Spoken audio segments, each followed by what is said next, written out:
आपके साथ मैं हूं अदिति त्यागी। रात के 8 बजने वाले हैं, यानी जी न्यूज पर ये वक्त है बड़े मुद्दों पर बड़ी बहस का। कसम संविधान की का। आज हम बात करेंगे कि कैसे ब्रिटेन में एक भारतवंशी का प्रधानमंत्री बनना भी भारत में सियासी मुद्दा बन जाता है। कैसे एक भारतवंशी पर भारत की प्रशंसा के बजाय आरोप प्रत्यारोप का दौर शुरू हो जाता है, वो भी दुनिया में नहीं बल्कि उनके अपने ही देश में। ब्रिटेन में ऋषि सुनक प्रधानमंत्री बन गए हैं। ये हर भारतवंशी के लिए गर्व का विषय हो सकता है। इस पर सभी को गर्व होना चाहिए। इसके पीछे है ऋषि सुनक की मेहनत, उनकी राजनीतिक क्षमता और उनका व्यक्तित्व। बात इस पर होनी चाहिए थी। आपने भले ऋषि सुनक के अल्पसंख्यक होने की बात ना सोची हो, लेकिन देश की सियासत उनके गुणों से ज्यादा, उनकी काबिलियत से ज्यादा उनके अल्पसंख्यक होने को तरजीह दे रही है। अब तो इसी पर जोरदार सियासत शुरू हो गई है। इसकी शुरुआत की पीडीपी की मुखिया महबूबा मुफ्ती ने एक ट्वीट के माध्यम से। महबूबा मुफ्ती ने ट्वीट किया, ब्रिटेन ने सभी धर्मों को स्वीकार किया और अल्पसंख्यक को प्रधानमंत्री बनाया, लेकिन भारत अभी भी सीएए और एनआरसी में उलझा है। उनके बयान से समझा जा सकता है कि वो ऋषि सुनक के प्रधानमंत्री बनने के बहाने अल्पसंख्यकों को लेकर मोदी सरकार पर सवाल उठा रही है।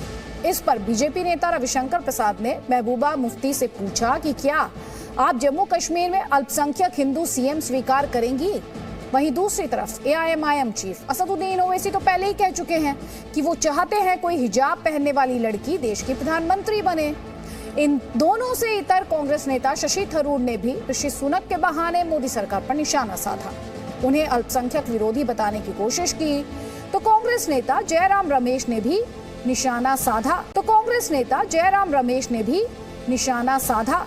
अल्पसंख्यकों के बहाने सरकार को इशारों ही इशारों में घेरा, और इसीलिए बड़ी बहस लेकर आए हैं, क्योंकि अब सोचने वाली बात है कि प्रधानमंत्री के पोस्ट पर भी हिंदू मुसलमान होने लगा है। ऋषि सुनक के ब्रिटेन का प्रधानमंत्री बनने के बाद भारत में सियासत हो रही है। ये बहस हो रही है क्योंकि महबूबा मुफ्ती और असदुद्दीन ओवैसी मुस्लिम पीएम की बात कह रहे हैं। चिदम्बरम, थरूर ब्रिटेन से सीख लेने की नसीहत दे रहे हैं। इसलिए भी ये बहस जरूरी है, और ये बहस इसलिए भी जरूरी है क्योंकि भारत में अल्पसंख्यक और बहुसंख्यक के नाम पर एक बार फिर से सियासत ने बहस छेड़ी है। कई खास मेहमान हमारे साथ हैं, लेकिन उससे पहले ये टीजर रिपोर्ट।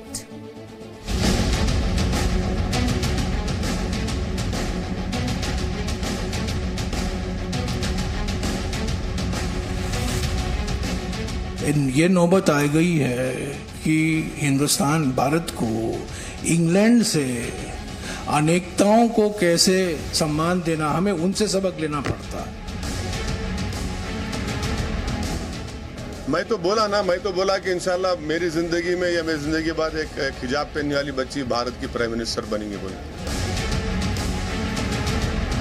क्या महबूबा जी जम्मू कश्मीर में एक अल्पसंख्यक समाज यानी गैर मुस्लिम नेता मुख्यमंत्री आप बनने देंगी?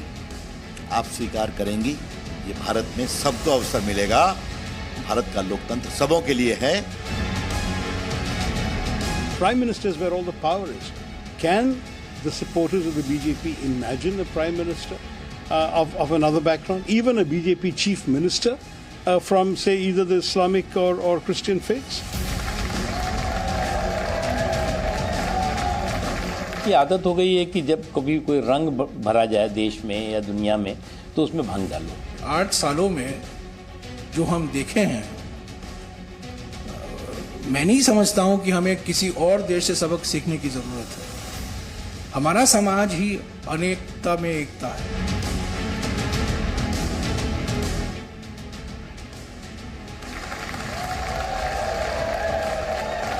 महबूबा का बयान, कांग्रेस के नेताओं का बयान एक फ्रस्ट्रेशन है, क्योंकि यह राजनीतिक रूप से और मजहबी रूप से देश ने इनको बेदखल करता जा रहा है।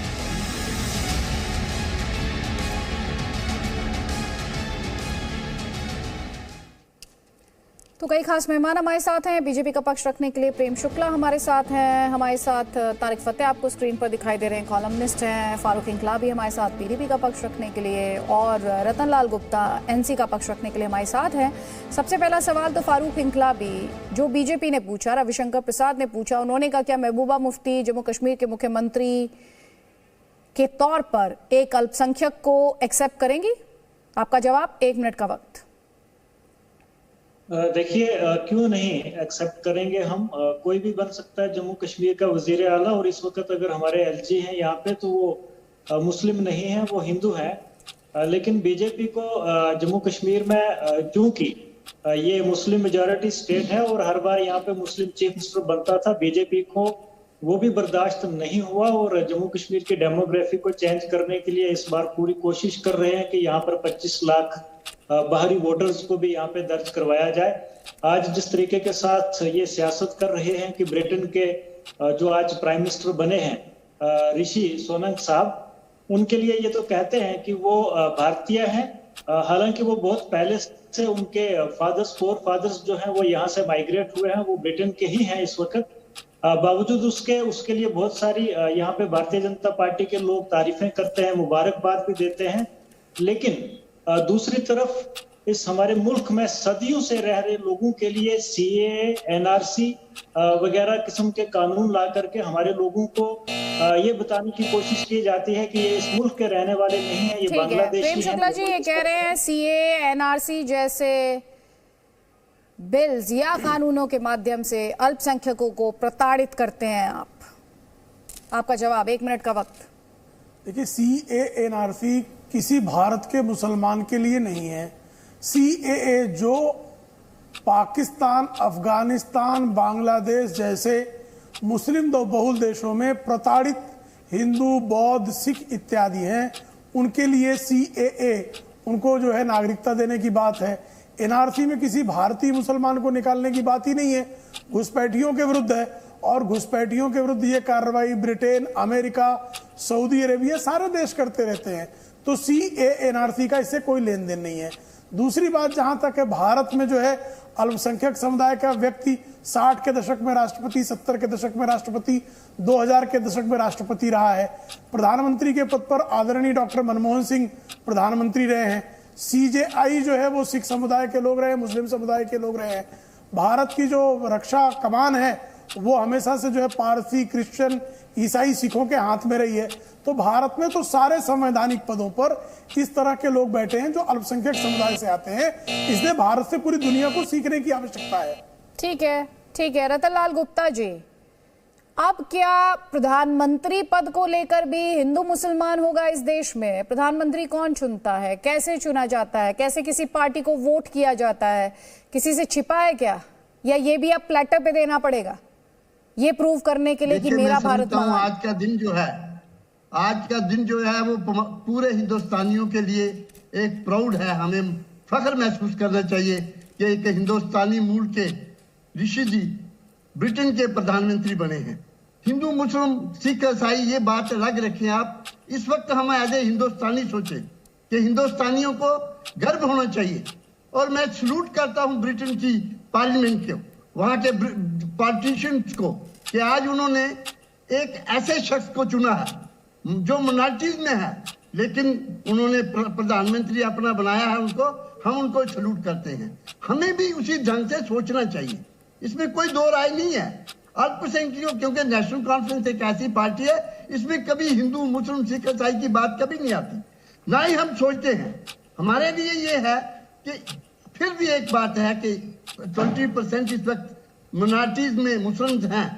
हाँ, इनका कहना, हमारा ये कहना है कि साहब इस वक्त भारतीय जनता पार्टी जो है उसको रिप्रेजेंटेशन तो मुकम्मल मिलनी चाहिए, कुछ ना कुछ मिलना चाहिए। आज पूरे पार्लियामेंट के अंदर भारतीय जनता पार्टी का एक भी मुस्लिम कैंडिडेट नहीं है। ठीक है, इस पर जवाब प्रेम शुक्ला देंगे, लेकिन उससे पहले कलीमुल हफीज एआईएमआईएम का पक्ष रखने के लिए, और कलीमुल हफीज की पार्टी के मुखिया असदुद्दीन ओवैसी जो रैलियों में जाकर कहते हैं कि यादवों ने चुन लिया अपना सीएम, दलितों ने, पिछड़ों ने, इन्होंने, उन्होंने, मुसलमानों अपना सीएम चुन लो, ये जाकर वो कहते हैं। हिजाबी पीएम की वो बात करते हैं। कलीमुल हफीज, प्रधानमंत्री बनना है, सीएम बनना है, लोकतंत्र है, उसकी एक प्रक्रिया है, उसे फॉलो कीजिए। या ये जो अभी मैंने रतनलाल गुप्ता जी से कहा था, ये प्लेटर में देना पड़ेगा ये प्रूव करने के लिए कि ये देश सेक्युलर है, ये प्रूव करना पड़ेगा इस देश में।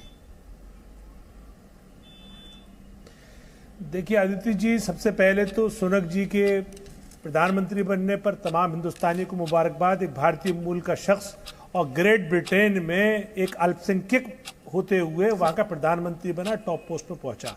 ये जरूर एक सबक हमें मिलता है भारत को लिए भी कि वो लोग जो ऐसी मानसिकता से ग्रस्त हैं, जिन्होंने मुस्लिम नाम का, ना तो लोकसभा में उनके पास एमपी है, ना राज्यसभा में कोई इलेक्टेड है, सिर्फ एक नॉमिनेटेड है, और ना उनके कोई 70 लोगों के जंबो कैबिनेट में एक भी कैबिनेट मिनिस्टर नहीं है।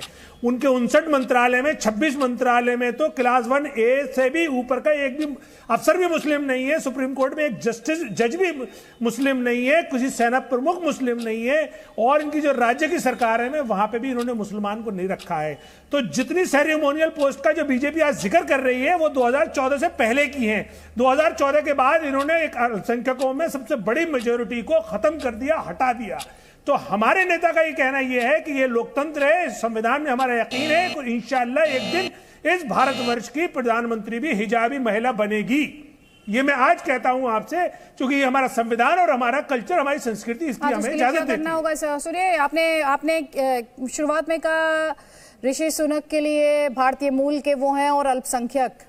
एक लाइन और ऐड कर देते उनके टैलेंट के बारे में, उनकी काबिलियत के बारे में, उनके व्यक्तित्व के बारे में और उनके राजनीतिक सफर के बारे में भी। इसलिए नहीं वो ब्रिटेन के प्रधानमंत्री बना दिए गए कि वो आपकी नजर में अल्पसंख्यक है तो वहां पे अपीजमेंट करना था तो वो बना दिए गए प्रधानमंत्री। वो पोजीशन उन्होंने अर्न की, और आप लोग इसमें अल्पसंख्यक और बहुसंख्यक करें। कोई बात नहीं, अब जवाब लीजिएगा कलीमुल हफीज, बाद में मंच दूंगी आपको। देखिए मैडम, प्रेम शुक्ला ये कह रहे हैं कि आप तो कोई सेरेमोनियल पोस्ट भी नहीं देते, आप तो कोई सेरेमोनियल पोस्ट भी नहीं देते। सर देखिए, मैं चिल्ला के बात नहीं कर पाऊंगी, अपनी बारी में बोलिएगा सर, अपनी बारी में। सब पैनलिस्ट से कह रही हूं मैं, अपनी बारी में बोलिएगा। प्रेम शुक्ला जी, आप सेरेमोनियल पोस्ट तक नहीं देते हैं इस देश की माइनॉरिटी को, आपका जवाब। देखिए, हरदीप सिंह पुरी माइनॉरिटी कम्युनिटी से ही हैं और इस देश के अर्बन डेवलपमेंट और पेट्रोलियम मिनिस्ट्री जैसा प्रभार है। श्रीमती स्मृति ईरानी माइनॉरिटी कम्युनिटी से आती हैं और माइनॉरिटी कम्युनिटी से आने के बाद भी विमेन डेवलपमेंट मिनिस्ट्री उनके पास में, women and child development ministry है। पेमा खंडू बुद्धिस्ट हैं, मुख्यमंत्री हैं। इसी तरह से आप कह रहे हैं कोई सांसद नहीं साहब, आपके जम्मू एवं कश्मीर से गुलाम अहमद साहब जो हैं, जो एकदम पिछड़ी गुज्जर कम्युनिटी से आते हैं, जिनको कभी इन्होंने ट्राइबल का दर्जा जम्मू एवं कश्मीर में अनुच्छेद 370 में संशोधन के पूर्व नहीं मिला था, वो आज सांसद हैं। तो भारतीय जनता पार्टी कभी भी प्रतिभाओं में भेद नहीं करती। भारतीय जनता पार्टी ने जब डॉक्टर APJ अब्दुल कलाम को इस देश के राष्ट्रपति पद के लिए चयनित किया तो वो मुसलमान थे या अल्पसंख्यक समुदाय के थे, इसलिए नहीं चयनित किया, बल्कि उनकी गुणवत्ता थी। वो मिसाइल मैन थे भारत के, इसलिए उनका चयन किया गया। इसी तरह से जब आप किसी बड़े पद पर, संवैधानिक पद पर, आज देखिए ना, भारतीय जनता पार्टी के कार्यकाल में दलित समुदाय के आदरणीय रामनाथ कोविंद जी राष्ट्रपति हुए और वनवासी समाज की महिला पहली बार, जो अपने जिले में पहली बार कोई वनवासी समाज की महिला थी जिसने विद्यालय का मुंह देखा था। ऐसे अंत्योदय का आदर्श उदाहरण आदरणीय नरेंद्र मोदी जी के नेतृत्व में भारतीय जनता पार्टी ने श्रीमती द्रौपदी मुर्मू को राष्ट्रपति पद पर बैठा कर किया। तो हम जो है विविधता में एकता का जो हमारा सूत्र है उसको साकार करते हैं। ठीक ठीक ठीक। कलीमुल हफीज ये कह रहे हैं हमने भी दिया है, आपके तथ्य दुरुस्त नहीं है, ये कह रहे हैं। नहीं, इनके यहाँ 2 कैबिनेट मिनिस्टर थे, एक मुख्तार अब्बास नकवी साहब और एक MJ अकबर साहब। इन्होंने दोनों को क्यों हटा दिया? वो क्या अयोग्य हैं? उन्हें अपनी कैबिनेट से इन्होंने निकाल दिया, उनका क्या कसूर था? ये दूसरी और माइनॉरिटी का तो जिक्र कर रहे हैं, जो माइनॉरिटी 15% है इंडिया में, उसको इन्होंने अपनी कैबिनेट से क्यों हटाया, बताइए। पहले आप डिसाइड कर लीजिए कि आप मुख्तार अब्बास नकवी को क्या मानते हैं। आप उन्हें सच्चा मुसलमान मानते हैं या नहीं मानते हैं, डिसाइड कर लीजिएगा। और MJ अकबर को क्यों हटाया गया था? एक सेकेंड, MJ अकबर को जब हटाया गया था, क्यों हटाया गया था? कलीमुल हफीज जरा सा इस बारे में थोड़ा सा एनलाइटन करें आप सबको। हाँ, तो मुख्तार अब्बास नकवी साहब के बारे में बता दीजिए। ना ना, आप MJ अकबर साहब का नाम लिया ना आपने, जरा सा उस बारे में बता दीजिए। हाँ, तो आप उनकी जगह कोई मुस्लिम लाते ना। MJ अकबर साहब भी तो MP नहीं थे, उनको कहीं से लाए थे आप। मुस्लिम एक दूसरा मुस्लिम चेहरा लिया थे। मतलब आपके पास मुस्लिम कह रहे हैं, रिजर्वेशन कह रहे हैं, मुसलमान है, उसमें से लेकर आते हैं आप। नहीं कलीमुल हफीज, आप कोटा और रिजर्वेशन कह रहे हैं, ये कह रहे हैं आप। मैं रिजर्वेशन नहीं, मैं रिप्रेजेंटेशन कह रहा हूं। जब आप कोई सत्ता सरकार चलाते हैं तो उसमें सारे समुदाय को आप रिप्रेजेंटेशन देते हैं ना। आपने आदिवासी महिला को राष्ट्रपति बनाया, आपने सिख समुदाय से मंत्री बनाया, तो आखिर मुस्लिम समुदाय से आपकी क्या दुश्मनी है कि उसका कुछ भी नहीं रखा आपने, सिर्फ नॉमिनेट किया है, वो भी राज्यसभा में आपने और किसी राज्य से भी अपना राज्यसभा में तक में नहीं लेकर आए आप। तो ऐसा क्यों है? क्या आखिर मुसलमानों से आपकी जवाब दुश्मनी लीजिए, है? प्रेम क्या से वजह? जवाब दीजिए। ये देश कह रहे को मैं बता दीजिए रिजर्वेशन नहीं मांग रहा, मैं रिप्रेजेंटेशन मांग रहा हूं। जी अदिति जी, मैं देखिए हिंदू मुसलमान करने के लिए यहाँ नहीं बैठा हूं। अल्पसंख्यक समुदाय को रिप्रेजेंटेशन देना ये महत्व का मुद्दा। और सबसे माइनॉरिटी में कौन है? सिख हैं, पारसी हैं, बौद्ध हैं। अगर जो माइक्रो माइनॉरिटी उनको रिप्रेजेंटेशन मिल रहा है तो भारतीय जनता पार्टी किसको? अभी आप बताइए ना, असदुद्दीन ओवैसी की पार्टी में कोई नॉन मुस्लिम अध्यक्ष आज तक क्यों नहीं बना?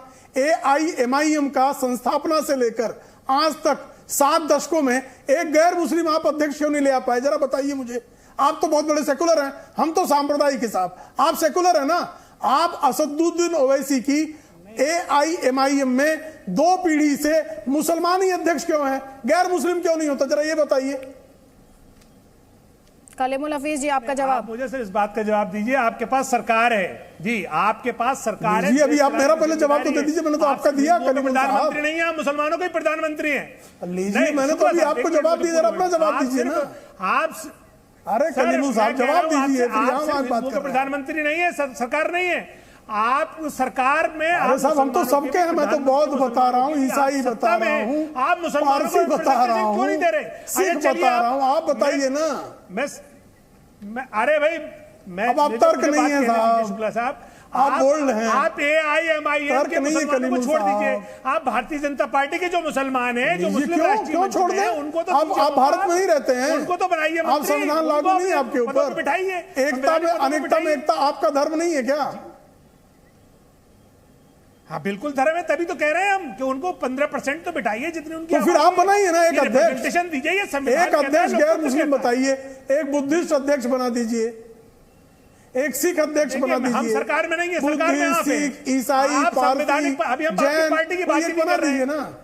मैंने तो नहीं कहा कि आप मुस्लिम अध्यक्ष बनाइए बीजेपी का, नहीं मैंने कहा आपसे। आप मुझे बताइए ना, एक विधायक आपका आज तक गैर मुस्लिम आया है? 70 मंत्री बना रहे हैं, एक विधायक आपका गैर मुस्लिम आया आज तक? 70 मंत्री के आपके भाई एक की जगह नहीं है। अरे साहब हम शुक्ला साहब, एक दिया मंत्री की आपके लिए, मुसलमान के लिए जगह नहीं है। उदाहरण दिया अभी आपको, अध्यक्ष तो एक होता है। मैं नहीं कह रहा कि उदाहरण दिया आपको, मुसलमान को आपने खुद बताया मुख्तार अब्बास नकवी जी थे मंत्री, MJ अकबर जी थे मंत्री, शाहनवाज जी मंत्री रहे। आप बताइए ना, एक आप MLA आपका चुनकर आया हो, आप बता दीजिए। यहाँ पे संगीत रागी का लेती हूँ, इस बहस को आगे बढ़ाएंगे। संगीत रागी इस वक्त हमारे साथ पॉलिटिकल एनालिस्ट हैं। संगीत रागी, ये जो सुनक के बहाने, ऋषि सुनक के बहाने सियासत अपने काम पर लग गई है, ये क्या दिखाता है? देखिए, सबसे पहले तो सुनक के बारे में जो जिस प्रकार का भारतीय मीडिया में विमर्श चल रहा है, हम अपने ही देश के हितों की अवहेलना कर रहे हैं और अपने ही देश के हितों पर कुठाराघात कर रहे हैं। जितना हम हिंदू हिंदू करके और भारतीय मूल की बात करके सुनक के बारे में चर्चा करेंगे, उतना ही सुनक के लिए भारत के प्रति उदार रवैया अपनाना जो है आने वाले दिनों में कठिन होगा। और ये बात सिर्फ मैं नहीं कर रहा हूँ, जितने भी कमेंटेटर्स हैं वे सारे पॉलिटिकल कमेंटेटर्स इस बात की ओर इशारा कर रहे हैं। पर दुर्भाग्य की बात है कि हम इन्हीं सब चीजों में लगे हुए हैं। दूसरी बात मैं कहना चाहता हूं कि देखिए, इस देश पर मुसलमानों का तो इतने दिनों तक राज्य रहा, इतने दिनों तक साम्राज्य रहा, बहुसंख्यक हिंदू समाज तो उनकी गुलामी के अंदर ही रहा। क्रिश्चियन मिशनरियों का ब्रिटिश स्टेट के थ्रू भारत पर राज्य रहा। नतीजा यह है कि बहुत सारे पूर्वांचल के क्षेत्र जो है वो कन्वर्ट कर गए, तो राज्य तो उनका रहा ही। आज भी एक समय था, मनमोहन सिंह की सरकार के समय देखिए, उस समय के राष्ट्रपति पद पर कौन थे? उस समय के राष्ट्रपति पर जो है वो अब्दुल राष्ट्रपति जी थे। दूसरा जो है मनमोहन सिंह बड़े इकोनॉमिस्ट उस समय प्रधानमंत्री थे, और सोनिया गांधी जो उस समय की सबसे बड़ी ताकतवर महिला थी, वो क्रिश्चियन महिला।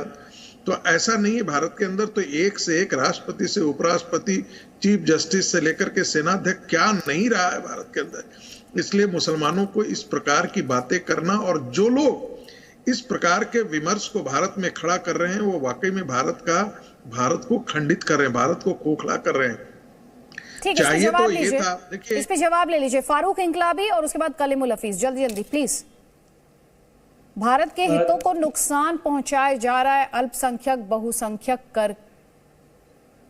बिल्कुल, इन्होंने बिल्कुल दुरुस्त फरमाया है। जब भी मुसलमान अपने हक की बात करते हैं उस वक्त इनको नुकसान दिखाई देता है। लेकिन मैं इनको बताना चाहता हूं कि अभी भारतीय जनता पार्टी की चूंकि हुकूमत है पिछले 8, 9, 10 सालों से इस मुल्क में, तो हमारी पॉपुलेशन के हिसाब से अगर मुसलमान हिंदुस्तान में 15% रहते हैं तो इनकी मिनिस्ट्री में परसेंटेज के हिसाब से कम 8 लोग जो है मुसलमान भी मिनिस्ट्री में होने चाहिए थे, जबकि एक भी भारतीय जनता पार्टी की हुकूमत में मुसलमान मिनिस्टर नहीं है। इन्होंने कोशिश की है, जो लोग थे भी इससे पहले उनको आहिस्ता आहिस्ता जो है वो हटा दिया है, और आज की डेट में सिर्फ एक गुलाम अली साहब को जिनको इन्होंने इसमें राज्यसभा में लिया है, बस उनका नाम लेकर के पूरे हिंदुस्तान में कहते हैं कि हमने मुसलमानों को जो है वो आगे लाया है। एक काउंटर आपको मिल रहा है, काउंटर ले लीजिए संगीत रागी से, फिर मेरा आपसे सवाल है। संगीत रागी, देखिए अदिति जी, यही रिप्रेजेंटेशन का नारा के साथ इस देश का विभाजन हुआ था। मुसलमानों ने कहा कि भाई हमारा रिप्रेजेंटेशन बहुसंख्यक समाज के अंदर संभव नहीं हो सके। ये कौन सी गंदी मानसिकता लेकर के आते हैं? यदि आपको इतना ही है तो पाकिस्तान चले जाइए। आप कहे थे ना कि किसके ये देश किसी और के बाप का नहीं है, तो अरे भाई आपके बाप का था, वो पाकिस्तान का हिस्सा बन गया। आप उतना ले चुके, 32% जमीन जो है, 33% जमीन जो है 23% मुसलमानों के लिए मिल गई थी। आज फिर भारत में वही मुसलमान। अरे आपकी मानसिकता जो है ना, मध्ययुगीन मानसिकता, बर्बर मानसिकता से आप सभ्य बन ही नहीं सकते। आप किसी सभ्य समाज के लायक है ही नहीं। ये मानसिकता है तो किसी सभ्य समाज के लायक नहीं, क्योंकि आप जहाँ भी जाएंगे तोड़ बताएंगे, जहाँ भी जाएंगे दंगे फसाद करेंगे, जहां भी रहेंगे आपको जो है वो संभाव, वो संतुष्टि लाखों की तादाद में मुसलमान जो है वो शहीद हुए हैं। आपके पास जानकारी जो हुआ है, वो शहीद हुआ, उसके बाद पाकिस्तान मिल गया है, कोई शहीद हुआ है, ये बेकार की बकवास है। 1919 के बाद देशभक्ति और देशद्रोह का सर्टिफिकेट में शो में देती नहीं हूँ, देशभक्ति और देशद्रोह का सर्टिफिकेट में देती नहीं हूँ। कलीमुल हफीज, थोड़ी देर पहले आप मुख्तार अब्बास नकवी का नाम ले रहे थे। एक सेकंड प्लीज, मैंने पहले भी कहा था मैं चिल्ला के बात नहीं कर पाऊंगी, प्लीज। थोड़ी देर पहले आप मुख्तार अब्बास नकवी का नाम ले रहे थे। आरिफ मोहम्मद खान, मैं एक्चुअली किसी का रिलीजन मेंशन करने में यकीन रखती नहीं हूँ, लेकिन थोड़ी देर पहले आप सेरेमोनियल पोस्ट की बात कर रहे थे। आरिफ मोहम्मद खान साहब का नाम तो आपने सुना ही होगा। वो आपके हिसाब से कौन है? वो भी सेरेमोनियल है वो भी। हाँ, कौन है वो? मुस्लिम है और सेरेमोनियल पोस्ट पर है। तो आपको उनका नाम लेने में झिझक थी? नहीं, झिझक नहीं है मुझे सिर्फ ये है कि देखिए, जो जिस बात पे आप चर्चा कर रही हैं, तो अभी रागी साहब ने जो कहा कि आपको ज्यादा रिप्रेजेंटेशन की बात करनी है तो आप पाकिस्तान चले जाइए। अगर यही मानसिकता इंग्लैंड में होती है और वो कहते कि ज्यादा हिंदू कर रहे हो आप और 1.5% हो यहाँ पे, तो जाओ हिंदुस्तान चले जाइए, तब क्या हमारे भारतीय वहां का प्रधानमंत्री बनता? यही सवाल इनसे आज पूछा जा रहा है, संघ परिवार से, बीजेपी से, कि तुम जो यहाँ मिठाइयां बांट रहे हो, तुम्हें अपनी मानसिकता पे शर्मिंदगी है? क्या तुम शर्मिंदा हो कि हम यहाँ पे जो है अपने अल्पसंख्यकों को इतना परेशान कर रहे हैं, और वहां देखिए हमारे मूल का व्यक्ति एक अल्पसंख्यक होते हुए भी देश की मुख्य पोस्ट पे बैठ गया है। इसी बात की आज चर्चा है। यही आज आपको क्या लगता है ऋषि सुनक क्यों बने हैं प्रधानमंत्री? एक second, let's talk facts. Rishi Sunak क्यों बने हैं प्रधानमंत्री? इसलिए कि वो, इसलिए जो रीजन आप गिनवा रहे थे कि वो इंडियन ओरिजिन के हैं और हिंदू हैं, इसलिए बने हैं प्रधानमंत्री? नहीं, वो इसलिए बने कि वो डिजर्व करते हैं, उनके पास वो लियाकत है, वो काबिलियत है, इसलिए बने। लेकिन इनका क्या करोगे? ये जो मानसिकता वाले यहाँ बैठे हुए टीवी पे भी, इनका क्या करेंगे? बताइए। मानसिकता क्या चिल्लाने की जरूरत नहीं, आराम से। ऐसी की हिजाबी मानसिकता है। एक सेकंड, हिजाब पहनाओ सारे लोगों को, बुर्के पहनाओ सारे लोगों को। हाँ, अब मैं हिजाब पे आता हूँ, मैं हिजाब पे जवाब देता हूँ। देखिए दुनिया का सब, देखिए सिंगापुर की राष्ट्रपति भी हिजाबी महिला है, और वो भी अपने देश से बनी है, हिजाब पहनती है, उसको क्या कहेंगे?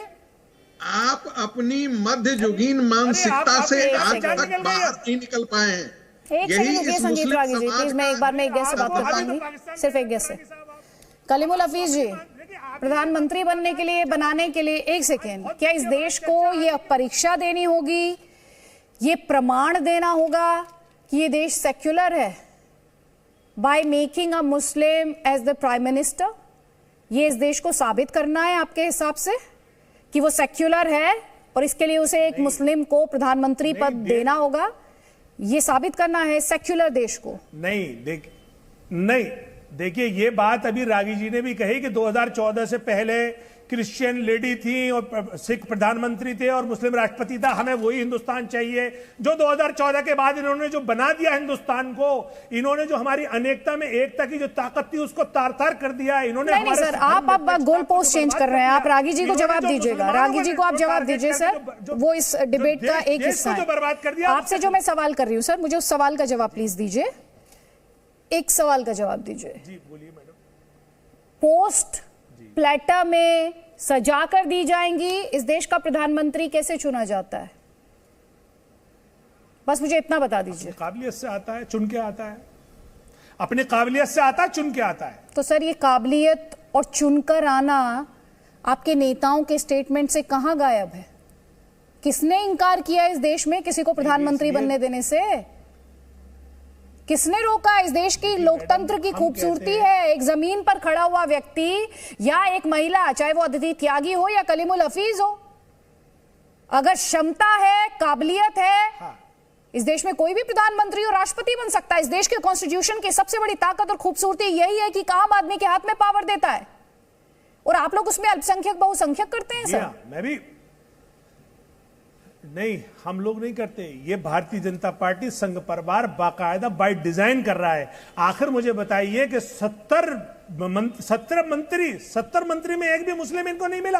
अरे अपनी पार्टी का ही कोई मुस्लिम ले आते, हमें कम से कम देश को ये मैसेज तो देते, दुनिया को मैसेज देते हैं कि हम अपने अल्पसंख्यकों के साथ इंसाफ करते हैं। आज इनके ऊपर पूरी दुनिया सवाल उठा रही है कि तुम इतनी बड़े मुल्क की जमहूरियत के पासदार हो, तुम सरकार में हो और तुम अपने अल्पसंख्यकों के साथ इतना बुरा ट्रीटमेंट दे रहे हो, तो इन्हीं पे सवाल उठ रहा है ना। सर बीजेपी अगर कुछ करे तो हिंदू कटघरे में आ जाते हैं। एक सेकेंड, आपने अभी जो लाइन यूज की कि हिंदुओं से सवाल पूछ रहे हैं, बीजेपी करे तो हिंदू कटघरे में आ जाते हैं। बीजेपी के कृत्यों के लिए हिंदू अकाउंटेबल है। सर क्या बातें आप कर रहे हैं सर? नहीं, हिंदू क्या बातें आप कर रहे हैं? नहीं, हिंदू अकाउंटेबल नहीं है। नहीं, आप जब बोल रहे हैं ना इस डिबेट में थोड़ा सोच समझ कर बोलिए। इस डिबेट में थोड़ा सोच समझ कर बोलिए, क्योंकि यहाँ जो मॉडरेटर आती है ना वो सुनती भी है। तो जो भी बोलिए बहुत नाप तोल कर बोलिए। आप प्रेम शुक्ला जी ये कहते हैं, आप सुन लीजिए, अब सुनिए सर, सुन लीजिए, वापस मंच मिलेगा, आप जवाब दे दीजिएगा, मेरी हर बात का जवाब दे दीजिएगा। तब प्रेम शुक्ला जी ये कहते हैं आप 70 मंत्री बनाते, एक मुसलमान को नहीं जगह दे सकते? देखिए, हम तो अल्पसंख्यकों को मंत्री बना रहे, मैंने उदाहरण दे दिया। अब उनको अल्पसंख्यकों में सिर्फ उनका जो है रिलीजन ढूंढना है। अब मैं इनसे पूछ रहा हूं कि आप एक अपना विधायक बता दीजिए, बता नहीं पा रहे। आप कह रहे हैं कि एक हिजाबधारी महिला जो है वो देश की प्रधानमंत्री बनेगी। ठीक है, आपकी कल्पना करने का आपको अधिकार है, लेकिन मुझे बताइए कि हिजाब वाली महिला AIMIM की अध्यक्ष कब बनेगी? आपकी सदारत करने का हक किसी हिजाबधारी महिला को कब मिलेगा? AIMIM की अध्यक्षा सदर क्या हिजाबधारी महिला बन सकती है? श्रीमती ओवैसी का कभी किसी ने जो है सार्वजनिक जीवन में देखा है क्या? एक महिला मुझे बता दीजिए जो AIMIM में आज तक विधायक बनी हो, सांसद बनी हो, यही बता दीजिए। तो आप जो है जो हिजाब की बातें करते हैं ना, वो हिजाब की बातें संस्कृति के नाम पे नहीं करते, बल्कि आप हिजाब के नाम पर इस देश को विभाजन करने की आपकी जो नीति है, जो जिन्ना आपके जो है सदर के जिन्ना का जिन्न जो आपके सदर में जो है प्रवेश कर गया है, उसका परिणाम है कि आप हर चीज को हिंदू मुस्लिम के नजरिए से देखते हैं।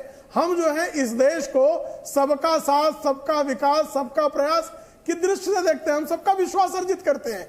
आपका संकट यह है कि आप मुसलमान के बाहर देख ही नहीं पाते हैं, और मुसलमानों के हित की आप नहीं सोचेंगे कि मुसलमानों के मकान कितने बन गए, मुसलमानों के LPG गैस कनेक्शन कितने चले गए, मुसलमानों के यहाँ कितनी बिजली चली गई, मुसलमानों के लिए तालीम की क्या व्यवस्था हुई। आपके सबका विश्वास है, वो सब आप कहते हैं कि मुस्लिमों का विश्वास है उसमें। जवाब ले लीजिए, कलीमुल हफीज जवाब दीजिए।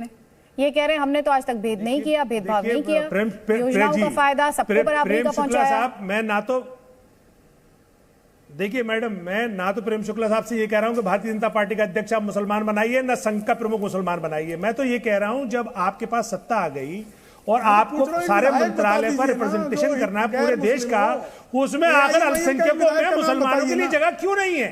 मुसलमान 15%, देखिए मैं नहीं बोला था, शुक्ला साहब मेरी बात सुनिए। दूसरी बात ये, आप कहते हैं सबका साथ सबका विकास, आप एक बता दीजिए। सर आपने कहा सबका साथ सबका विकास, अब आप सब में क्या मुसलमान नहीं आता? क्या मुसलमान को आप अपने सब में नहीं शामिल करते? अरे आपने भारतीय जनता पार्टी का जो मुस्लिम राष्ट्रीय मंच है उसमें से उठा लीजिए, उसमें से उनको रिप्रेजेंटेशन दे दीजिए। हम आपके सवाल बताइए ना, वरना हम आपके सवाल एमएलए एमपी बनाया हो, क्यों नहीं बनाया? एक हिजाबधारी एमएलए एमपी का नाम बताइए ना एआईएमआईएम के। देखिए मेरी बात सुनिए, एक हिजाबधारी मुस्लिम महिला इस देश की प्रधानमंत्री बन सकती है मेरे देश। अभी आप ही कह रहे हो प्रधानमंत्री बनना चाहिए। मैं तो सोच सकता हूँ, मैं कोशिश कर सकता हूँ, मैं आज भी कह रहा हूँ आपसे। अब आपको भी तकलीफ हो रही है जब ब्रिटिश, आप तो एमएलए एमपी भी नहीं बना रहे हैं जनाब। आप मुझे बताइए, सवाल आज ये इतना ही बड़ा है कि आपको तकलीफ है और ब्रिटेन ने अपना प्रधानमंत्री चुन लिया, एक हिंदू प्रधानमंत्री चुन लिया ब्रिटेन ने। ये सवाल पूछ रहे हैं, मेरा एक सवाल है, अगर योग्यता के आधार पर आपको कल्पना मात्र से तकलीफ है? चार अल्पसंख्यक राष्ट्रपति एक सेकेंड, कुछ रिएक्शंस हम आपको सुनवाते हैं। असदुद्दीन ओवैसी ने ये कहा था कि नरेंद्र मोदी प्रधानमंत्री अपनी काबिलियत से नहीं बने, कांग्रेस की नाकामी की वजह से नरेंद्र मोदी इस देश के प्रधानमंत्री बने, वो भी एक बार नहीं बल्कि 2 बार। और इसके लिए असदुद्दीन ओवैसी ने वजह क्या बताई? कांग्रेस। सुनिए पहले। कांग्रेस पार्टी अगर आज इस पोजीशन में है, इसका जिम्मेदार उनकी पार्टी है, उनकी लीडरशिप है, राहुल गांधी है, सोनिया गांधी इसके लिए जिम्मेदार है। तो आप मेरे पे इल्जाम लगा रहे। गुजरात में आपके 16 एमएलए भाग गए, कर्नाटका में आपके एमएलए भाग गए, मध्य प्रदेश में आपके एमएलए भाग गए। यूं अपना इंट्रोस्पेक्शन करने का उनको टाइम है, तो अब उनको ये लगता है कि कोई माइनॉरिटी से वीकर सेक्शन की ताल्लुक से कोई बात ही नहीं करना, तो उनका ये अब राहुल गांधी अमेठी से हार गए, जिम्मेदार हो उन्होंने जाके वहां से जीते, वायनाड से 30% 35 मुस्लिम माइनॉरिटी है वहां पे। महाराष्ट्र में शिवसेना को सपोर्ट करे, सेकुलर बोल के लिख के दे दिए। तो ये उनका अपॉर्चुनिस्टिक पॉलिटिक्स उनकी रही है। इसीलिए नरेंद्र मोदी 2 मर्तबा देश के प्रधानमंत्री बने। किसकी वजह से बने? कांग्रेस की लीडरशिप की वजह से, कांग्रेस पार्टी की वजह से, मेरी वजह से नहीं। तो नरेंद्र मोदी 2 बार देश के प्रधानमंत्री बने और असदुद्दीन ओवैसी कह रहे हैं दोनों बार कांग्रेस पार्टी ने करके दिखाया है। अब हम आपको जल्दी से रविशंकर प्रसाद और कांग्रेस नेता जयराम रमेश का बयान भी सुनवा देते हैं। ऋषि सुनक को लेकर बार बार हम आपको बता रहे हैं सियासी बयानबाजी हो रही है। क्या महबूबा जी, जम्मू कश्मीर में एक अल्पसंख्यक समाज यानी गैर मुस्लिम नेता मुख्यमंत्री आप बनने देंगी? आप स्वीकार करेंगी? यही तो सवाल है। ये भारत में सबको अवसर मिलेगा, भारत का लोकतंत्र सबों के लिए है और आज हमें बहुत गर्व है कि कश्मीर बदला है। अटल बिहारी वाजपेयी नेहरू के जमाने के एक प्रोडक्ट है। मैं आज भी मानता हूं कि अटल बिहारी वाजपेयी जी नेहरू से बहुत प्रभावित हुए थे और वो वास्तविक है। पर नरेंद्र मोदी जी एक ही चीज में लगे हुए हैं कि जवाहरलाल नेहरू की विरासत को हम कैसे मिटाएं, 3 मूर्ति को खत्म कैसे करें। अभी 10 डाउनिंग स्ट्रीट में भी अभी 3 मूर्ति हो जाएगा। तो सियासी बयानबाजी लगातार हो रही है, कई खास मेहमान लगातार हमारे साथ हैं, लेकिन यहाँ पर सवाल फारूक इनकलाबी, जब जिस पोस्ट के लिए चुनाव है, जहां पहुंचने के लिए जनता से चुने जाना है, वहां पर अल्पसंख्यक और बहुसंख्यक का डिवाइड कैसे हो सकता है? ये समझ से परे है, आप ही समझा दीजिए। देखिए, मैं आपको बताना चाहता हूं कि ये चुनाव जो है ये यहाँ से स्टार्ट होता है कि भारतीय जनता पार्टी जब इंतखाबात होते हैं, जब इलेक्शंस आते हैं, उस वक्त आपने देखा होगा कि इनके कैंडिडेट जब इनकी लिस्ट आती है तो उसमें मुस्लिम नाम गायब होता है। ये मुसलमानों को पहली बात है कि टिकट ही नहीं देते हैं। तो अगर ये टिकट नहीं देते हैं, किसी को मुसलमान को इलेक्शन कॉन्टेस्ट करने के लिए आगे नहीं करते हैं, तो वो जीतेगा कैसे? ये टिकट देंगे तो जीतेगा। तो भारतीय जनता पार्टी से तो 0 है और आने वाले इंतखाबात में ये जो गुलाम अली साहब या वगैरह वगैरह, अभी जो 2-4 मुस्लिम हैं, ये भी इस इलेक्शन के बाद जो है गायब हो जाएंगे। अगर आने वाले टाइम में भारतीय जनता पार्टी की हुकूमत बनती है इस मुल्क में, तो आपको एक भी मुसलमान किसी भी पोस्ट पे नहीं दिखाई देगा। मिनिस्ट्री तो बड़ी दूर की बात है, छोटे छोटे जो हमारे एडवाइजरी बोर्ड्स हैं उनमें भी आपको कोई भी मुसलमान दिखाई नहीं देगा।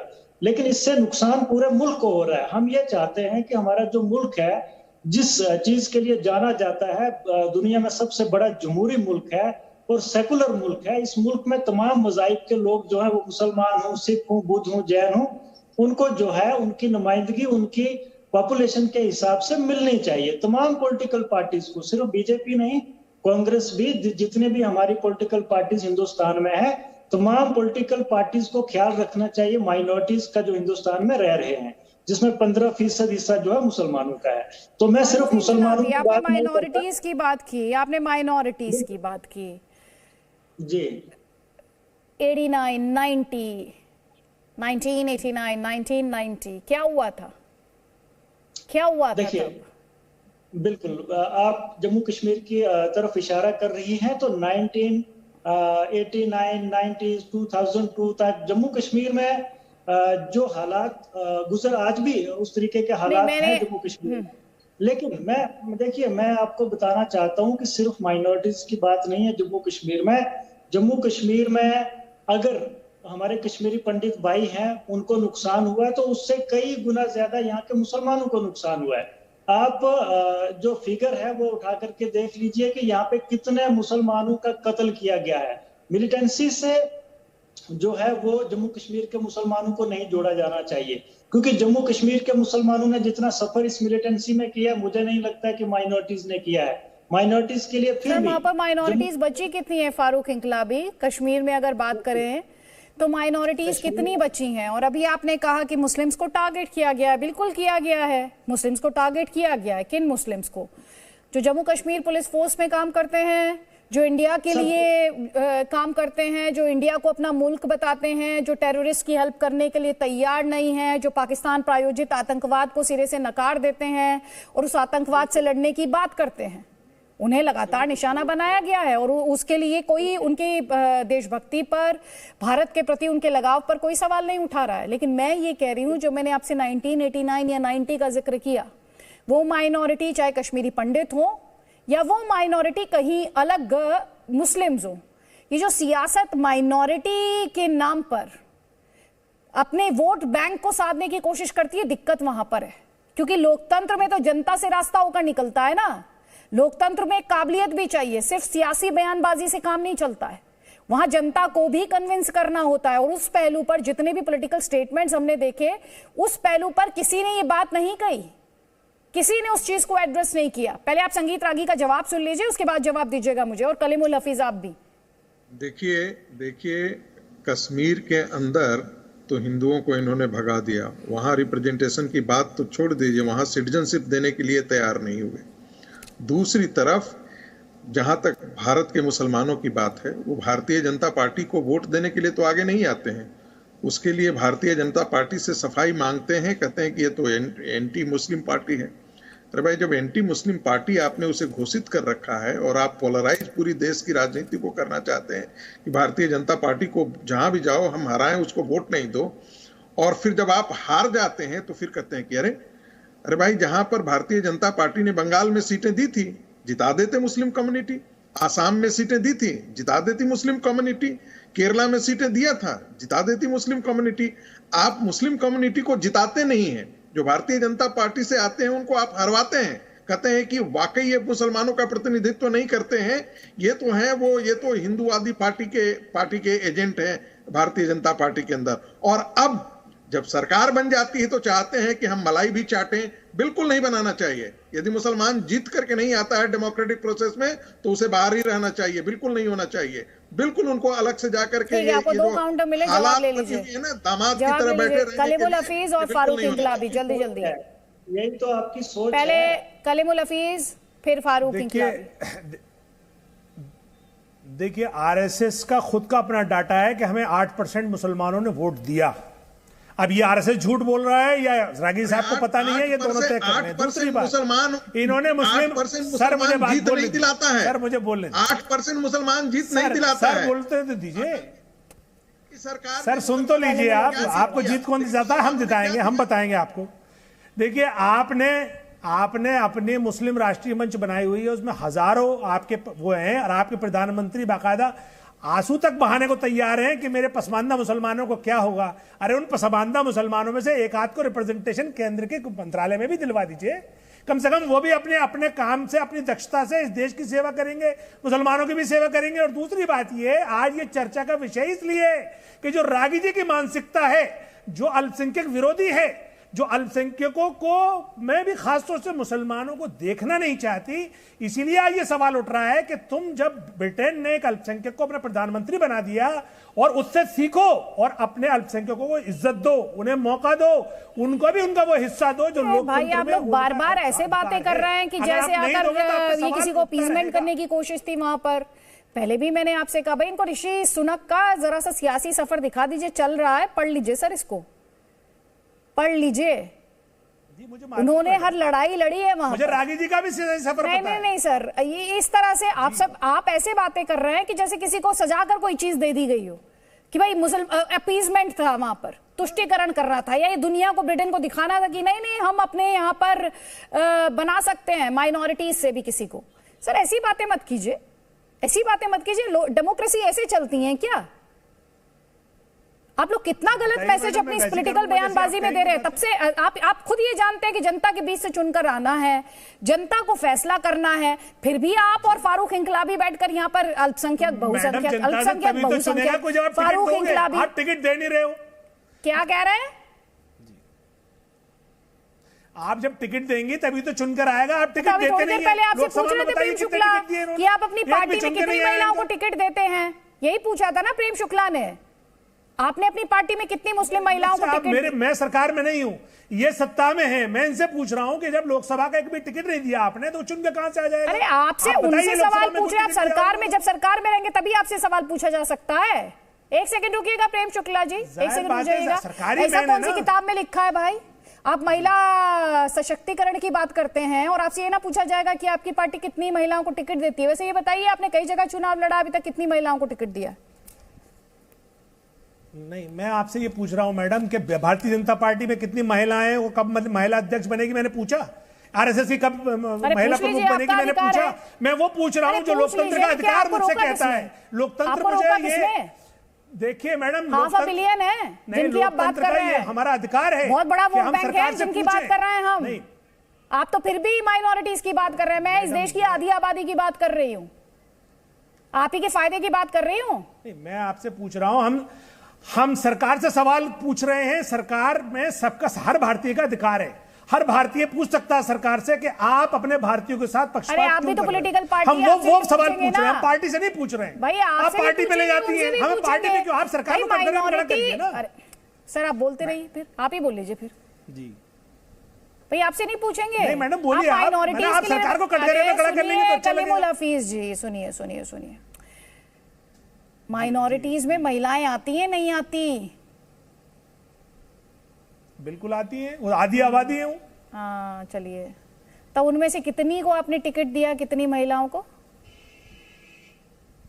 हमने जितनी हमारे पास आती है महिला, हम सबको लड़ाते हैं हर जगह भी। अभी चले जाइए, अभी कमेंट ले लेती हूं प्रेम शुक्ला से। गुजरात में जो टिकट दिए हैं वो 2 नहीं सुनिए, गुजरात में दिए अभी हमने महिला को टिकट। गुजरात में पहला इलेक्शन थोड़ी लड़ रहे हैं आप, तो इससे पहले भी चुनाव लड़ चुके हैं। उत्तर प्रदेश में चुनाव हम पहला इलेक्शन एमएलए का पहला लड़ रहे हैं। हाँ हाँ सुनिए ना, बिहार में भी आपने चुनाव लड़ा था। मैडम एमएलए का पहला लड़ रहे हैं। सुन तो लीजिए। तो अब आप डेटा निकाल लीजिए, मैं आपको टाइम देती हूँ कि अभी तक आपने कितनी महिलाओं को रिप्रेजेंटेशन दिलाने के लिए टिकट दिया है। आप माइनॉरिटीज की बात करते हैं, मुस्लिम महिलाओं की बात हो रही है। ठीक है चलिए, अब जवाब दिए प्रेम शुक्ला ये कह रहे हैं कि सत्ता में आपकी पार्टी है ज्यादा राज्यों में, केंद्र में भी आप हैं, तो आपसे तो सवाल पूछा जाएगा रिप्रेजेंटेशन को लेकर। तो हमने नहीं, अच्छा प्रश्न है उनका, लेकिन आप बताइए कि हमारी पार्टी ने सर्वोच्च संवैधानिक पद पर वनवासी समाज की महिला को पहुंचाया कि नहीं पहुंचाया?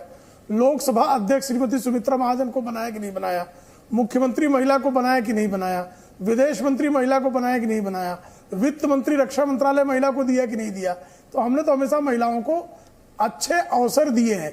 मैं ये जो तीनों पार्टियों के लोग बैठे हैं, इन तीनों से पूछना चाहता हूं। एक है नेशनल कॉन्फ्रेंस थे, उनकी 3 पीढ़ियों से एक परिवार के बाहर का अध्यक्ष नहीं आया, शेख अब्दुल्ला, फारूक अब्दुल्ला, उमर अब्दुल्ला। दूसरी पार्टी MIM बैठी है, उनके 2 अध्यक्ष है, दोनों एक ही परिवार के हैं। तीसरी पार्टी PDP बैठी है, उनके 2 अध्यक्ष है, दोनों एक ही परिवार के हैं। तो ये तो परिवार के बाहर नहीं जा पाते।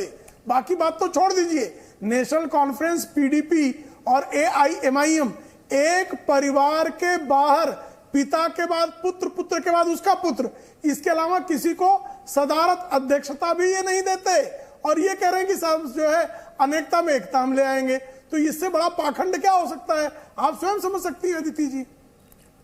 ठीक है कलीमुल हफीज जी, एक रिएक्शन आपके लिए सुनना बहुत जरूरी है, क्योंकि वो जो रिएक्शन है वो असदुद्दीन ओवैसी का ही रिएक्शन है। और इसीलिए मैं बार बार कह रही हूं कि जब आप डेमोक्रेसी की बात करते हैं तो चुनने का काम जनता करती है। लोकतंत्र यानी जनता जनार्दन। सुनिए जरा क्या कहा था उन्होंने, सुनिए। मैं आपसे ये जानना चाहती हूँ, आप इतनी माइनॉरिटीज की आपको चिंता है, देश के मुसलमानों की चिंता है। अभी यूपी में इलेक्शन हुए, आप गए, आपने कहा ठाकुरों का नेता, यादवों का नेता, पिछड़ों का नेता, आपने सबका नेता गिनाया, तो मुसलमानों नेता चुन लो। मैं आज आपके चैनल पे खड़े बैठकर फिर से आपके देखने वालों को और खास तौर से अल्पसंख्यक समाज को कह रहा हूं, जो हिंदी बेल्ट में रहते हैं, आपके वोट में इतनी ताकत नहीं है कि आप सरकारों को बदल सकें। आपके वोट में इतनी ताकत है कि आप अपने वोट से अपने रिप्रेजेंटेटिव को चुन सकते हो। वो काम करिए। ये मुसलमानों को एक ख्वाब दिखाया गया कि मुस्लिम वोट बैंक, इस देश में कभी मुस्लिम वोट बैंक नहीं था, ना कभी रहेगा। इस देश की रियलिटी है कि यहां पर हमेशा हिंदू वोट बैंक था और हिंदू वोट बैंक ही रहेगा।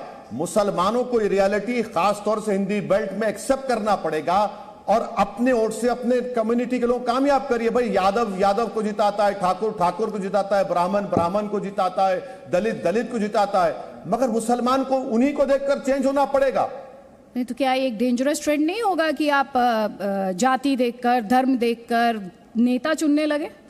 ये किसी डेमोक्रेसी के लिए क्या हेल्दी ट्रेंड होगा? मैडम क्या, सुनिए, आपके जी टीवी पर मैंने इस प्रोग्राम को देखा था और आपको कहते हुए सुना था कि भाजपा ने उत्तर प्रदेश के चुनाव में पहले चरण में इन कैंडिडेट्स का ऐलान किया और उसके बाजू लिखा था उनकी जात, उनकी कास्ट। वो बताइए क्या है था फिर? क्या बीजेपी भाजपा नहीं कहती कि नरेंद्र मोदी ओबीसी के बहुत बड़े नेता हमारे पास हैं? मैं तो क्वेश्चन कर रही हूं, मैं तो कह रही हूं क्रेडेंशियल्स होने चाहिए। मैं उनसे भी कह रही हूं क्रेडेंशियल्स होने चाहिए, मैं आपसे भी कह रही हूं क्रेडेंशियल्स होने चाहिए। मैं ये कह रहा हूं कि जब पूरे देश में हर पार्टी जात की पॉलिटिक्स करती है तो मुसलमान क्यों ना करें? हर आदमी करता है, हर पार्टी करती है। और जब असदुद्दीन ओवैसी मुसलमानों की बात करता है तो सब भूल जाते हैं। तो भारत को मजबूत करने वाली पॉलिटिक्स क्यों ना करें? कोड देता है, सुनिए, यादव कोड देता है। आप अखिलेश बोलते हैं कि मैं यादवों का नेता, वहां पर आरजेडी कहती है कि हम यादवों की पार्टी है, बीजेपी कहती है कि हम अपर कास्ट की पार्टी है, नीतीश कुमार कहते हैं कि मैं अदर ओबीसी मेरे साथ हैं, और महाराष्ट्र में जाइए वो मराठाओं की लड़ाई लड़ते हैं। तो ठीक है, मैं आपसे ये समझना चाह रही हूँ, आज जो दर्शक देख रहे हैं उनको क्लैरिटी दे दीजिए। ये जो धर्म जात की राजनीति होती है, ठीक है क्या? आप उसे क्वेश्चन भी करते हैं, और फिर आप कहते हैं हम क्यों ना करें? सुनिए, बिल्कुल मुसलमान को करना चाहिए। जब आप कर रहे हैं तो देश के हित में और मैं कर रहा हूं तो देश के हित में नहीं है। ये कौन सी मिसाल है? आप वो राजनीति कर अपने अपने समुदायों को रिप्रेजेंटेशन दे रहे हैं। आप दूध भी पी रहे हैं, मलाई भी खा रहे हैं, मस्का भी खा रहे हैं और पूरा दूध का दूध घड़ा उठाकर भाग रहे हैं और मुसलमान को सिर्फ भूखा और प्यासा और दिखा रहे हैं और ख्वाब दिखा रहे हैं। आप करेंगे तो अच्छा, और मैं ना करूं। करना चाहिए देश के मुसलमानों को, तभी जाकर भारत की राजनीति के क्रॉस रियलिटी है कि भारत के मुसलमानों को अगर इंसाफ चाहिए, रिप्रेजेंटेशन चाहिए, नौकरी चाहिए, तो उनको अपना पॉलिटिकल रिप्रेजेंटेशन बढ़ाना चाहिए ताकि उन पर पुलिस भी जुल्म ना करे, झूठे आरोपों में उनको दहशतगर्द ना करार दिया जाए। प्रेम शुक्ला जी ये कह रहे हैं अगर ये मुसलमानों की बात करते हैं तो देश की दूसरी पार्टियां भी तो बहुसंख्यकों की बात करती हैं, और जो पार्टियां मुसलमानों की बात करती हैं वो तो दरअसल सिर्फ एक वोट बैंक के तौर पर उनकी बात करती हैं। तो ये क्या गलत कर रहे हैं? पूछा जाए कि आप जो है मुसलमानों में भी कितने दर्जियों को आपने दिया, कितने कसाईयों को दिया, कितने पसमानदा समाज के जो लोग हैं उनको वोट आपने टिकट दिया, तो जरा ओवैसी जी बताएं ना, क्या मुसलमानों में जातियां नहीं है? और क्या मुसलमानों की जो जातियां हैं, कसाईयों के नेता क्या ओवैसी स्वयं को मानते हैं? दर्जियों के नेता क्या स्वयं को मानते हैं? चुड़ियार मणिहार इनके नेता स्वयं को मानते हैं? हलालखोर के नेता स्वयं को मानते हैं? तो मुसलमानों की जो जातियां हैं, जो पिछड़ी हैं, वंचित हैं, उनको कितना आपने रिप्रेजेंटेशन दिया? AIMIM में वही बता दें तो उनके पास कोई जवाब नहीं है। मुसलमानों में जातियां हैं कि नहीं है, और उन जातियों को आप रिप्रेजेंटेशन देते हैं क्या, और क्यों नहीं देते हैं? उनके जो वंचित हैं, जो गरीब हैं, सबसे अधिक शोषित हैं, उनको तो साहब आप कहीं रिप्रेजेंटेशन नहीं देते। ओवैसी क्या अपने घर में किसी ऐसे व्यक्ति के साथ जो है रिश्ते रखेंगे जो नीची जाति का मुसलमान है? नहीं रखेंगे वो। कलीमुल हफीज जी मुझसे पूछ रही है, मैं जवाब देता हूं। जवाब दीजिए। देखिए प्रेम शुक्ला साहब जी, प्रेम शुक्ला साहब को ये देखना होगा कि पार्टी के अलावा वो देश की बागडोर भी इनके पास में है। ये जब देश की बागडोर इनके पास में है, वहां जो अन्याय कर रहे हैं उस अन्याय पे देश की जनता ने माफ नहीं करेगी। ये जो पार्टी के लेवल पे बात करते हैं वो बहुत छोटी बात है। जब देश की जनता ने आपके हाथ में देश की बागडोर दे दी, तब आप देश की सरकार में अगर ये भेदभाव करेंगे तो आप देश की जनता माफ नहीं करेगी। देश की जनता तो जिम्मेदारी निभा रहे हैं साहब जी, आप बताइए ना। पसमानदा को आप तो आज अध्यक्ष कब बनाएंगे, जरा बताइए। अगर ये प्रश्न क्यों उठ रहा है? कोई पसमानदा आपके अध्यक्ष हो सकता है? आपका सवाल इसीलिए उठ रहा होगा, इस डिस्कशन को यहीं पर क्लोज करना होगा। लेकिन बेहतर हो अगर इस देश की सियासत धर्म और जात पात से ऊपर उठकर भारतीयों को रिप्रेजेंटेशन की बात यहाँ पर करें। आप सभी मेहमानों का बहुत बहुत शुक्रिया। लेकिन जाने से पहले आपसे ये कहना है कि क्या देश का प्रधानमंत्री एक राजनीतिक पद है? क्या देश का प्रधानमंत्री हिंदू, मुस्लिम, सिख या ईसाई के तौर पर याद किया जाना चाहिए? ध्रुवीकरण के नए दौराहे पर खड़ा हमारा मुल्क ये सवाल पूछ रहा है। आखिर ऐसी नौबत क्यों आई कि हम देश के प्रधानमंत्री पर धार्मिक ठप्पा लगाने लगे? सोचिएगा जरूर कि अगर ओवैसी और महबूबा मुफ्ती चाहते हैं कि एक मुसलमान देश का प्रधानमंत्री बने, तो क्या ऐसा होने पर भारत महान बन जाएगा, हमारा और आपका भारत, और वो मुस्लिम विक्टिम कार्ड खेलना बंद कर देंगे? क्या वो ये वादा करने के लिए तैयार हैं? अगर देश ने धार्मिक चश्मा पहन लिया तो धर्मनिरपेक्षता या सेक्युलरिज्म का क्या होगा? सोचिएगा जरूर। आज एक हिंदू ब्रिटेन का प्रधानमंत्री बनने के साथ भारत में एक मुस्लिम प्रधानमंत्री की रट लगाने वाले ध्रुवीकरण के वोट कमाने के लिए निकले हैं, या फिर वो मुसलमानों को इतना कमतर आंकते हैं कि वो खुद के बलबूते देश की कमान नहीं संभाल सकते? माफ कीजिएगा, भारत की जड़ें इतनी कमजोर नहीं कि उसे ब्रिटेन की दुहाई देकर सेक्युलर सर्टिफिकेट की जरूरत पड़े। हमें ये सीख नहीं चाहिए कि जब तक एक मुसलमान देश की कमान नहीं संभालता, भारत ब्रिटेन की तरह सेक्युलर नहीं हो सकता। ये वही ब्रिटेन है जो दास प्रथा का चैंपियन था, जिसने सदियों दूसरे देशों को गुलाम रखा, लूट कर अपना खजाना भरा। ये वही ब्रिटेन है जहां आज भी राजशाही जिंदा रखी गई है, जहां एशियाई मूल के लोगों को रंगभेद सहना पड़ता है। आज एक अल्पसंख्यक हिंदू को प्रधानमंत्री बनाकर वो मुल्क चुटकियों में महान नहीं बन सकता, और ना ही उसकी दुहाई देकर हमारे नेता असली भारतीय बन सकते हैं। तो सोचिएगा जरूर। कसम संविधान की में फिलहाल इतना ही। कल फिर मिलेंगे रात 8 बजे जी न्यूज पर, आपको याद दिलाते हुए देश ना धर्म से चलता है ना सियासत से, देश किससे चलता है? संविधान की रोशनी से। नमस्कार।